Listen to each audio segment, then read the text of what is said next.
নমস্কার। শ্রী আম্মা ভগবান শরণম। এখন আমরা শ্রী পরমজ্যোতি কল্কির চমৎকার শুনব। আমার নাম গণপতি নায়ক। আমি ব্যাঙ্গালোরের বাসিন্দা। আমি একটি ব্যাংক থেকে নেওয়া 48 লক্ষ টাকা ঋণের 4 বছর ধরে মাসিক কিস্তি পরিশোধে বিলম্ব হওয়ার কারণে খুব সমস্যায় পড়েছিলাম। আমি আমার টাইলস ব্যবসার জন্য এই ঋণ নিয়েছিলাম। সময় কিস্তি পরিশোধ না করার ফলে বর্ধিত সুদের কারণে প্রদেয় অর্থের পরিমাণ 3,80,00,000 টাকা হয়ে গেছে।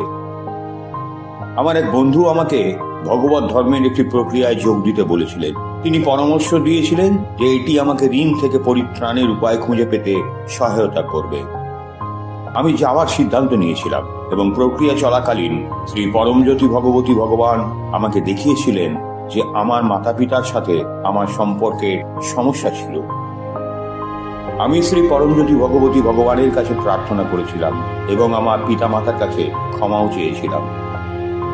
আমি প্রার্থনা করেছিলাম যেন আমার আর্থিক সমস্যার সমাধান ঘটে। আমি প্রক্রিয়া থেকে ফিরে আসার পর আমি শ্রী পরমজ্যোতি ভগবতী ভগবানের কাছে প্রার্থনা করেছিলাম যে ঋণের বোঝা কমানোর জন্য ব্যাংকের সাথে আমার আলোচনা ফলপ্রসূ হবে। শ্রী পরমজ্যোতি ভগবতী ভগবানের কৃপায় ব্যাংক সুদ সমেত ঋণের ফেরতযোগ্য অর্থের পরিমাণের বিষয়ে আলোচনা করে প্রদেয় অর্থের পরিমাণ কমিয়ে 48 লক্ষ টাকা করেছে। আমি ব্যাংকে অর্থ প্রদান করেছি এবং প্রক্রিয়ার পরে 7 দিনের মধ্যে ঋণ মুক্ত হয়েছি।